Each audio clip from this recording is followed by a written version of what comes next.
1년 조금 넘었는데요. 그러니까 정맥폐쇄라는 병이 있습니다. 이렇게 뭐가 이렇게 좀 껴있는 느낌? 예. 뭐 눈곱 끼는 느낌처럼 이제 아침에 일어날 때 우리 그런 증상 있잖아요. 이게 뿌연 그런 정도의 느낌이 있습니다. 다른 것도 아니고 이제 눈이라서 이제 눈이 그런 것 때문에 보통 나이를 많이 먹어야 생기는 병으로 알고 있었는데 눈이라는 것 때문에 되게 좀 이렇게 많이 좀 좌절했었죠. 4주에 한 번씩 병원에서 이제 눈에다가 주사 맞는 게 있거든요. 유지만 하는 정도밖에 안 되고 이게 이 병원 그 치료가 안 된다고 하더라고요. 전태진 씨 같은 망막 질환 외에도 당뇨병은 다양하고 치명적인 합병증을 유발한다. 만성적으로 혈당이 높으면 혈관 이제 미세혈관이라고 하는데 미세혈관이나 신경 이런 데 망가지게 됩니다. 그래서 우리 몸의 미세혈관이 제일 발달한 데가 눈의 망막하고 신장이거든요. 신장에 이제 합병증이 오고 그래서 망막증이라고도 하고 이제 투석하게 되는 신장병증이 이제 대표적인 미세혈관 합병증이고 큰 혈관에도 문제가 생기는데 그거는 이제 동맥경화가 오고 심근경색이나 중풍 이런 게 오는 거죠. 한 20, 30 차이가 나가지고 김재형 교수의 권유로 연속 혈당 측정기를 쓰기 시작했다. 차이가 좀 있더라고요. 11점 몇 가지 나왔었으니까. 지금 6.0 나왔어요. 조금 올라간. 떨어졌구나. 1년 사이에 이렇게 쭉 내려가시죠.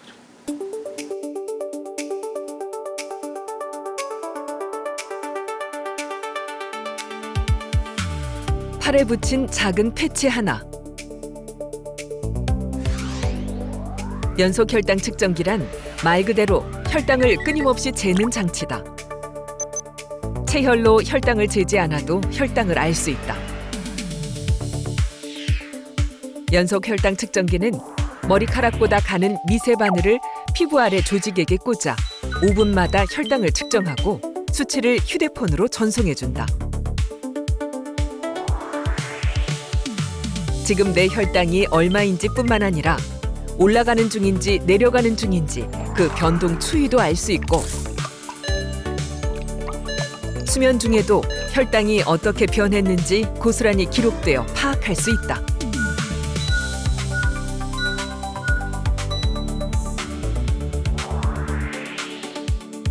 또 어떤 음식을 먹었을 때 혈당이 급격히 오르고 어떤 운동을 할 때 혈당이 잘 떨어지는지 눈으로 확인할 수 있어 생활 습관을 교정하고 혈당을 조절하는 데 보다 효과적이다.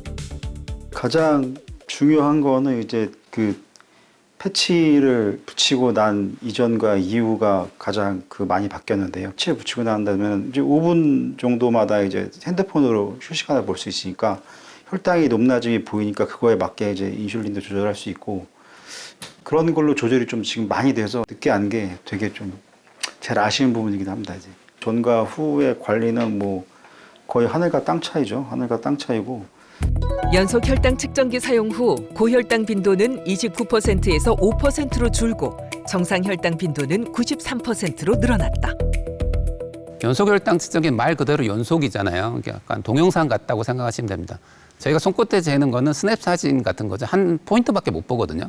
이거는 연속으로 다 보일 뿐만 아니라 녹화까지 되기 때문에 이제 내가 뭐 어젯밤에 무슨 일이 있었는지 아니면 지금 어떤 상황인지 올라가고 있는지 내려가고 있는지 속도까지도 지금 상황의 변화까지도 추정해 주긴 합니다. 주사를 맞는 인슐린을 맞는 분들은 이제 교과서적으로도 반드시 필요하다고 되어 있긴 합니다. 연속혈당 측정기를 달아드리고 교육을 인슐린만 잘 맞게 해드리면 이게 드라마틱하게 떨어져서 당화할 수도 0.5% 이상 추가로 더 떨어졌고요. 타이밍 레인지라고 목표 혈당에 들어오는 것도 15% 정도 개선이 되거든요. 이게 지금 본인이 다 내시는 그런데 뜻밖의 문제가 발생했다. 고혈당이 개선되면서 체중이 10kg 가까이 급격하게 늘었다. 체중은 좀 빼셔야 될 것 같은데. 그래도 이번에 조금 빼갖고 왔습니다. 3, 4개월 만에 10kg가 쪄버렸어요, 몸무게가. 옛날에 이제 당이 높을 때는 먹은 게 소변으로 빠지셔가지고 먹는 것만큼 살로 안 갔었어요. 근데 지금은 이제 주사를 다 맞으시니까 먹는 대로 가는 거죠. 여유만 있으시면 요즘 뭐 이런 것까지 맞으시면 좋은데. 그런데 이제 연단기를 쌀고 계시면 내가 이제 이거는 올라간 음식이든지 보이시잖아요. 그렇죠. 그래서 이제 연단기 쓰시는 분은 그래도 조금 더 효과적이고 나중에 끊을 때도 요요가 좀 덜 오고 그래요. 덜 먹게 되거든요. 연단기만 써도 확실히. 그건 딴 부작용 같은 건 없습니까? 살이 빠진다. 그 다음에 약간 변비에 오시는 분도 있고요. 먹는 게 주로 드셔가지고. 이렇게 쓰시기 시작하면 주사 용량이 적게 맞게 될 거예요. 밤에 이제 약간 떨어지시면 안투수 줄이세요. 예, 예. 하고 계신 동안에는 연단기 꼭 쓰시고. 예, 예, 알겠습니다. 최근 비만 치료제로 많이 알려진 주사제는 사실 당뇨 치료제로 개발된 약이다. 장에서 나오는 두 가지 호르몬 GLP-1과 GIP 수용체에 동시에 작용한다. 뇌의 포만 중추를 자극해 식욕을 억제하고 혈당이 높을 때 포도당 흡수를 돕는 인슐린 분비는 촉진하고 혈당을 올리는 글루카곤은 억제한다.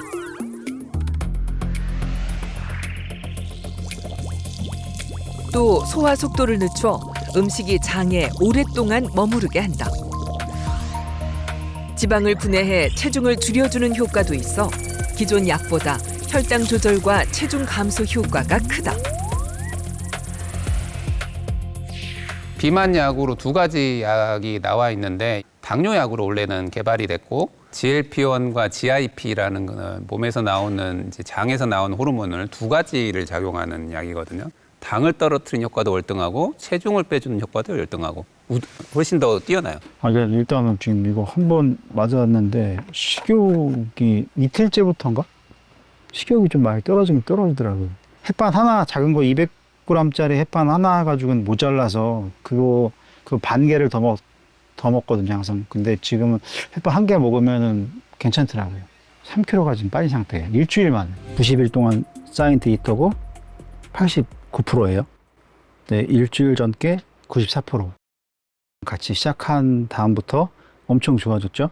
3일 전 거는 100%예요. 혈당이 정상인이랑 똑같은 거죠. 목표 혈당 안에 머문 시간이 90일간 89%, 최근 사흘은 100%. 21년 만에 처음 받아본 성적이다.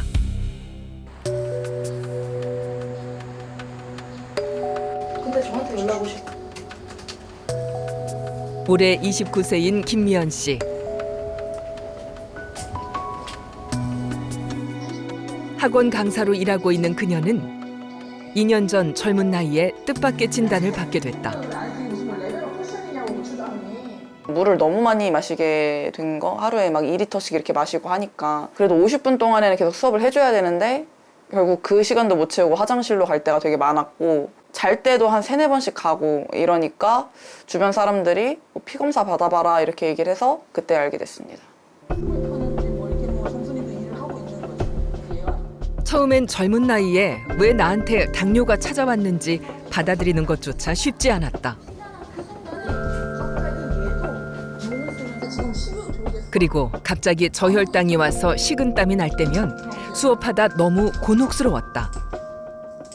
앞에 아이들이 앉아있고 수업을 들으러 왔잖아요. 그리고 그 시간 안에 나가야 되는 진도가 있는데 저혈당이 오게 되면 아무래도 식은땀도 나고 사실 머리가 좀 잘 안 돌아가는 느낌이 되게 많이 들어서 그래서 이제 학생들한테 급하게 사탕 갖고 있는 거 있어? 뭐 이런 얘기를 하거나 아니면 이제 평소에 갖고 다니던 거를 애들한테 양해를 구하고 섭취를 한다든지.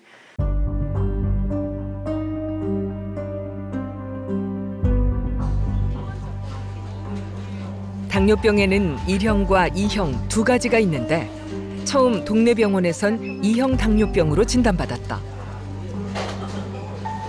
그런데 약을 먹어도 혈당이 나아지지 않았다. 3개월이 지나도 사실 수치 자체에 그렇게 큰 변화가 없었는데 당뇨 카페 이런 데에 가입을 해놓은 상태였기 때문에 물어봤었어요. 혈당이 튀고 막 내려가고 이런 그래프를 보여줬을 때 거기 있는 모든 사람들이 이거는 절대 2형일 수가 없다. 다른 병원을 찾아봐라. 안녕하세요. 네. 김재영 교수에게 1형으로 진단받고 그에 맞는 치료를 시작했다. 처음에는 다른 병원에서 이제 2형인 줄 알고 약 먹고 계시다가 이제 오셨잖아요. 그때 11.6이었고. 근데 일 시작하면 또 이제 피곤해지고. 대체 할 테니까 1형 당뇨병과 2형 당뇨병이 어떻게 다르길래 이렇게 치료 효과가 없었던 걸까? 당뇨병은 원인에 따라 크게 1형과 2형으로 나뉜다. 일형 당뇨병은 자가 면역 질환으로 면역 세포가 췌장의 베타 세포를 스스로 파괴하면서 발생한다. 베타 세포가 사라지면 췌장이 인슐린을 만들지 못해 혈액 속 포도당이 급격히 늘면서 당뇨병이 오게 된다. 그에 비해 E형 당뇨병은 인슐린이 충분하지 않거나 인슐린 저항성이 생겨 포도당이 세포로 들어가지 못해 발생한다. 둘 다 가족력에 영향이 있지만 1형 당뇨병은 소아 청소년기에 주로 발병하는 데 비해 2형 당뇨병은 성인에게서 주로 발생한다. 전형적인 일형이 이제 소아 청소년에서 발병하면서 빨리 진행하는 경우들이 있고 성인에서는 되게 다양한 형태로 일형이 나오는데 아주 천천히 진행하시는 분들이 많이 섞여 있습니다. 그리고 워낙 이제 2형 당뇨병 유병률이 높다 보니까 처음 발병하게 되면 선생님들이 2형으로 먼저 생각하시는 경우들이 많죠. 사실은 2형처럼 치료하시다가 나중에 치료 반응이 나빠지니까 검사해서 1형으로 진단되시는 분들이 성인은 좀 더 많은 걸로 되어 있습니다. 김미연 씨는 주사 대신 인슐린 펌프를 쓴다. 튜브가 지금 몸에 연결되어 있습니다. 주사 바늘로. 그래서 이렇게 하면은 남은 인슐린도 나오고. 인슐린 펌프를 쓰고 나서 일상이 달라졌다.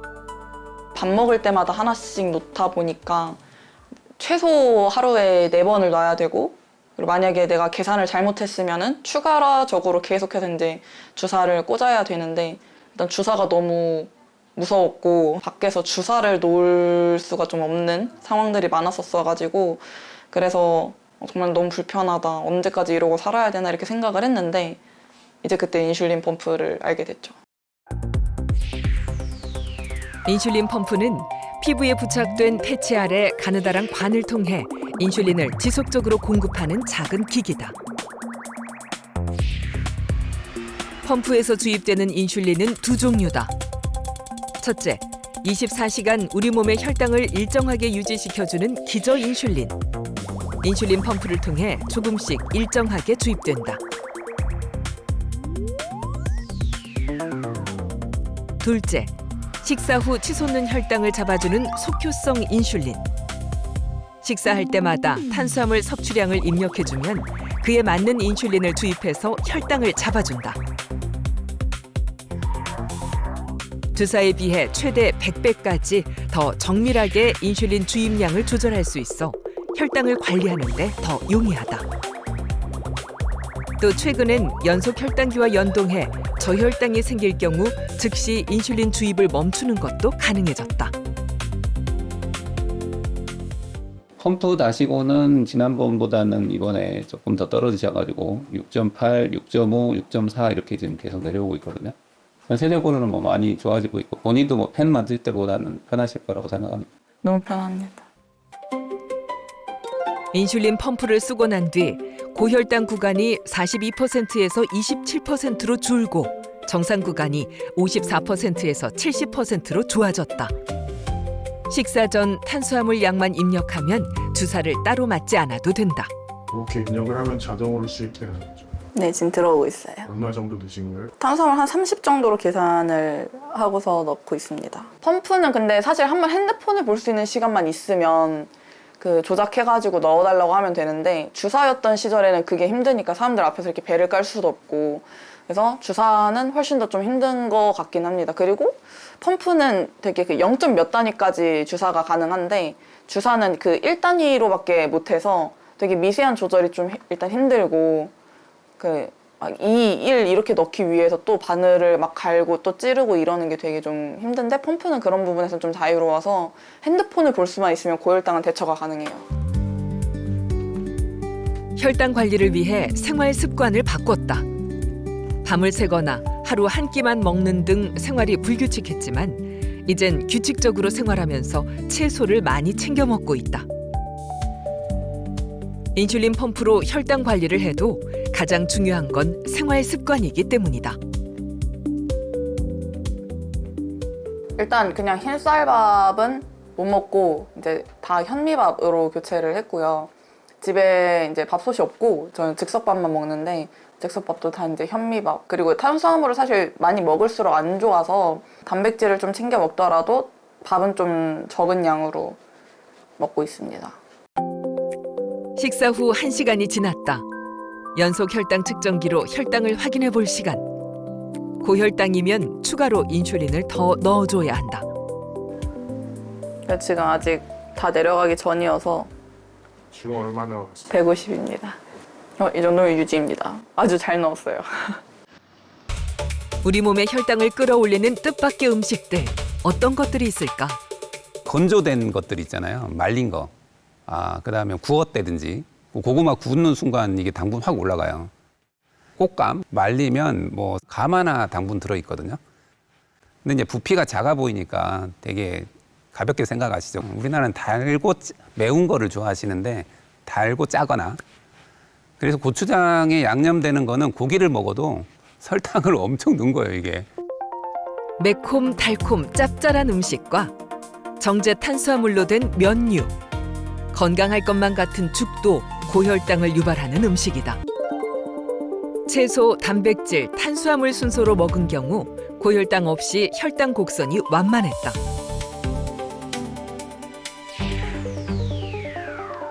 혈당 스파이크는 우리 몸에 어떤 영향을 줄까?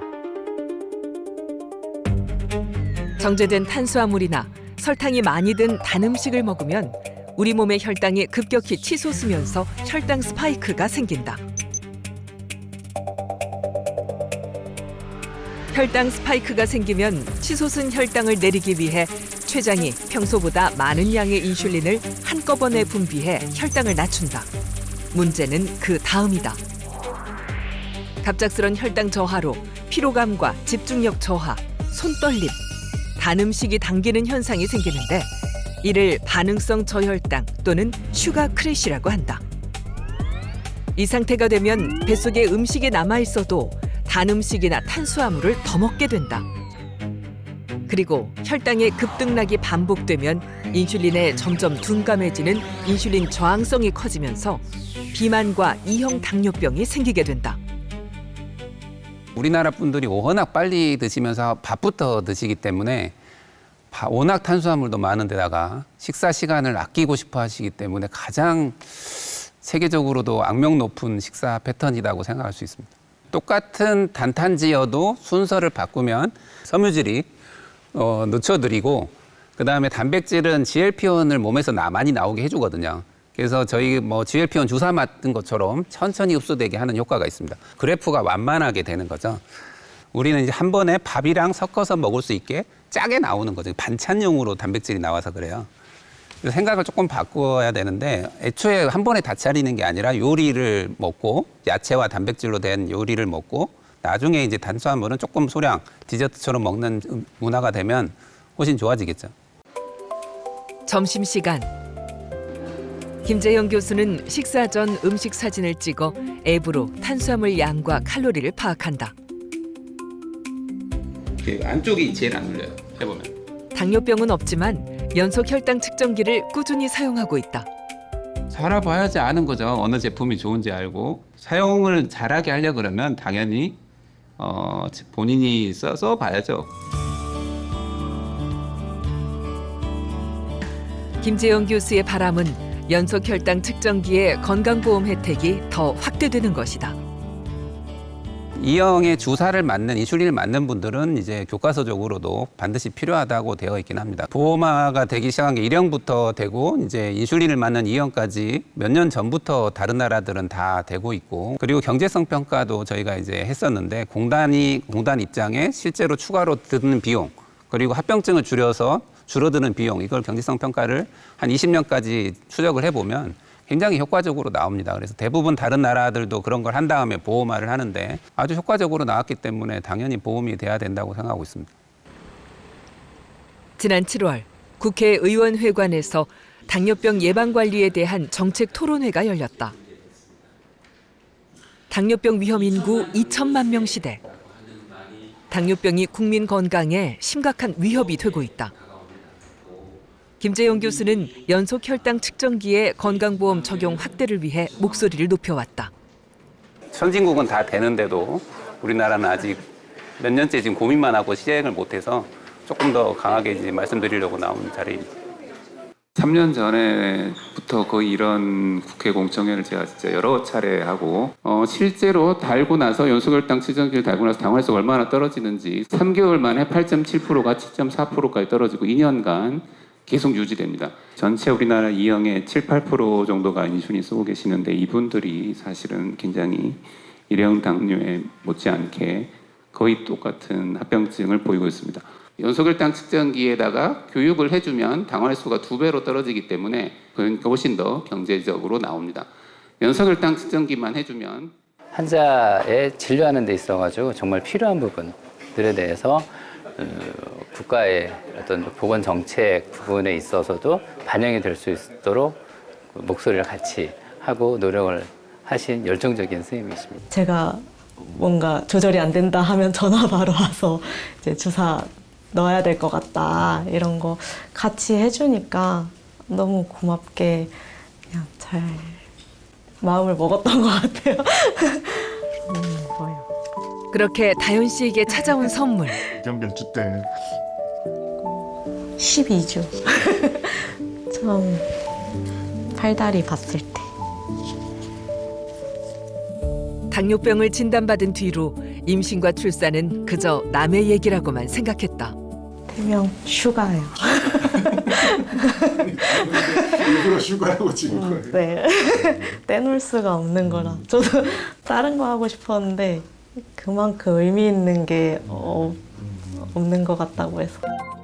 일형 당뇨병 산모의 경우 인슐린 필요량이 임신 중기부터 급격히 늘고 출산 이후 절반 이하로 줄어든다. 제일 큰 게 우선은 목표 값이 달라가지고 보통은 70에서 180을 목표로 하는데 이때는 뭐 63에서 140 뭐 이렇게 얘기 들었거든요. 엄청 어려워요. 140 만든다는 게 이분들한테는. 비유로 좀 드리면 좀 넓은 길 달리다가 이제 완전히 좁은 길로 운전해야 되는 이런 느낌이거든요. 아주 좁은 길, 차 겨우 지나갈 수 있는 길을 이제 가셔야 되는데 변수들이 또 평평하게 임신 내내 똑같은 길이 아니에요. 중간에 막 용량이 바뀌어요. 똑같은 주사 반응이 아니고. 엄마나 돼야지 할 수 있죠. 대개는 엄마 안 되고는 하기 힘들 만큼 힘든 건데 지금은 당화혈소 5.3 나와서 많이 당은 뭐 제가 보기에 문제 없어요. 저혈당이 문제예요. 지금도. 이제 아이가 혹시 뚱뚱할까 봐를 하는 거잖아요. 근데 너무 낮춰서 애한테 영양분이 안 가죠. 저혈당이 가서. 그리고 엄마도 나중에 이제 치매가 올 수 있고 이렇게 가면. 나중에 아기도 췌장이 안 좋을 수 있다 그러고 당뇨 올 확률이 높아진다 그래서 뱃속에서 고혈당으로 많이 노출되면 두 가지가 다 위험한 거예요. 두 가지가 다 양쪽이 다 위험한데 아래쪽이 한 5배 더 위험해요. 아니 진짜 가서 자랑해도 돼요. 엄마들 모임 있잖아요. 가서 86%라고 자랑해도 돼요. 이거 잘 안 나와요. 그러니까 이거 엄청 대단한 데이터거든요. 그러니까 저희가 이거 70% 만들어 오시면 잘했다고 얘기해요. 사실 진짜로. 그거 되게 하기 어렵거든. 저 이거보다 더 아기를 비싼 생각하며 펌프 힘든 달아도 시간들을 다 이겨내왔다. 70% 돼갖고 와요. 제 20년 당뇨 생활 중에 가장 조절이 잘 되고 있는 시기긴 해요, 지금. 제일 신경 많이 쓰고 제 혼자의 몸이면은 뭐 어쩔 수 없는데 이제 아기가 태어나면 어떻게 될지 모르는 거라 최대한 잘 관리를 하는 게 1순위일 것 같아요. 일형 당뇨 산모들한테는. 휴가한테 뭐 각오 한마디. 그냥 건강하게만 잘 태어나줬으면 좋겠어. 모든 엄마의 마음이겠죠. 임신 초기에 혈당이 많이 조절이 안 된 상황에서는 우선 유산이 많이 돼요. 초창기 1기 때 혈당이 높았던 분들은 확실히 출산했을 때 기형아 확률이 올라가는 걸로 되어 있습니다. 그래서 미리 준비해서 혈당을 조절하고 임신해야 하는 게 1형이든 2형이든 다 반드시 필요하고 굉장히 동기부여가 돼서 그렇게 말을 안 듣던 분도 다른 분이 돼서 오시거든요. 그래서 같이 해볼 수 있다고 생각해요. 그리고 한 번 경험하고 난 게 자기 인생에 남아서 한 번 받았던 교육이 남거든요. 대학생 이준혁 씨. 중학생 때 일형 당뇨병 진단 후 9년째 인슐린 주사로 치료하며 꼼꼼히 기록해왔다. 뭐 식전 식후 혈당이랑 인슐린 주사가 그때 얼마 맞았는지 식사 시간 몇 시인지 매일 하죠. 책이 몇 권 쌓여있고 막 그래서 성실하게 혈당 관리를 해온 발자취가 고스란히 남아있다. 처음에는 이제 좀 밤에 화장실을 좀 많이 들락날락거리거나 그런 증상이 있었어서 처음에는 이제 비뇨기 문제인 줄 알고 비뇨기과에 갔었는데 지금 당장 대형병원에 가야 될 것 같다라고 해서 급하게 대형병원에 가서 진단을 받았었습니다. 처음 갔을 때 혈당 수치가 거의 280 넘는 수치였고 당화혈색소 같은 경우도 거의 이 정도면 죽을 수치라고 한 12% 정도 가까이 됐던 것 같아요. 하루에 한 번 맞는 기저 인슐린 주사와 식사 때마다 맞는 속효성 인슐린 주사 3번. 하루 총 4번 이상의 주사를 맞아야 한다. 이렇게 해가지고 이렇게 넣고 버튼을 누르면은 알아서 설정 용량이 들어가게 돼 있어요. 저혈당이 와가지고 더 문제가 생긴다거나 그런 문제가 제일 큰 것 같습니다. 아무래도 이제 한 번 들어간 주사를 물을 수는 없기 때문에 그런 게 제일 불편한 것 같아요. 이제 스트레스를 받고 이러면 이럴수록 혈당 관리가 잘 안 되고 주사로만 좀 한계가 있다고 생각이 좀 들어가지고 뭐 시험 같은 경우에는 이제 집중을 하지 못해갖고 좀 시험 성적이 좀 내려가는 일도 좀 생기고. 이준혁 씨가 인공췌장을 장착하기 위해 입원했다. 인공췌장은 인슐린이 자동으로 조절되기 때문에 주사의 불편함이 사라지고 혈당 관리도 더 잘 관리된다고 해서 기대가 크다. 이제 펌프를 나중에 착용하고 나면은 좀 더 이제 혈당이 정상인이나 아니면 일반 수준으로 이제 좀 맞춰질 수 있을까 기대하고 있습니다. 인공췌장을 장착하기 위해선 4일간 입원해 별도의 교육을 받아야 한다. 네.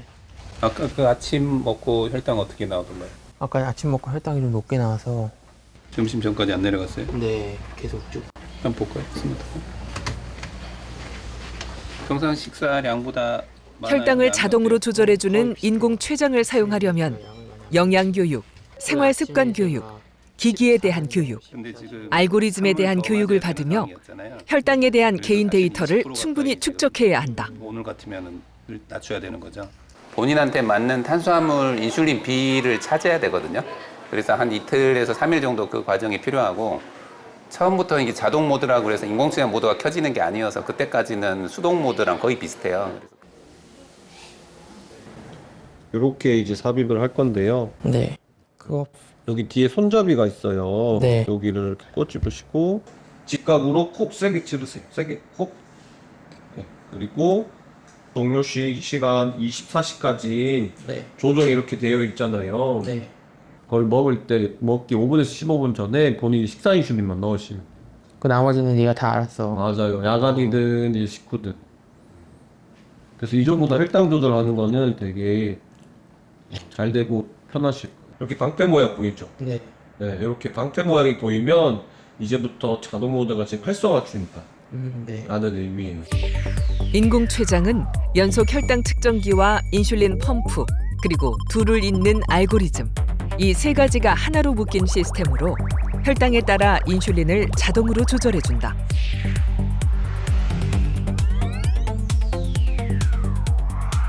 식사할 때 탄수화물 양을 기기에 입력하면 알고리즘이 필요한 인슐린 양을 계산해 자동으로 인슐린을 주입해 식후 혈당을 떨어뜨려준다.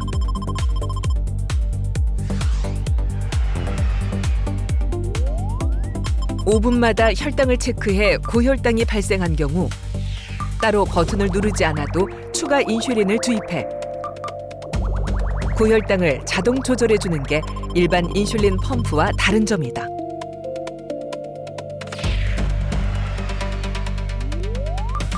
또 저혈당이 예상될 경우 스스로 인슐린을 멈춰 저혈당을 막아준다. 젊은 친구들은 예를 들면 저녁에 이제 뭐 친구들하고 뭐 그 통닭 같은 거 먹을 수도 있고 치킨도 먹을 수 있고 이러잖아요. 그런 이제 고단백을 저녁 식사로 먹어버리면 밤에 나중에 단백질 지방이 혈당이 올라가 버려요. 나는 자고 있는데. 그러면 혈당이 이제 저녁에 때가 먹을 때 주사 맞았지만 잘 때쯤은 괜찮았는데 밤사이에 올라가 버려요. 그거를 고조할 방법이 없거든요. 펜으로는. 내가 중간에 깨야 돼요. 그럼 또 이제 주사 맞고 이러고 있는 혈당이 이런 롤러코스터를 타고 계시죠. 약간 걸어 다니다가 자가용을 누군가가 운전해주는 자가용을 타는 느낌. 그냥 펌프는 내가 운전해야 되는 차를 타는 느낌이고, 자동 인슐린 주입기라고 하는 인공췌장은 남이 모셔다 주는 차를 타는 느낌. 그럴 것 같습니다. 내가 편안하게 잘 수 있거든요. 조사 결과 인슐린 주사를 맞는 경우 당화혈색소는 평균 8.5%, 인공췌장을 쓸 경우 7%까지 떨어졌다.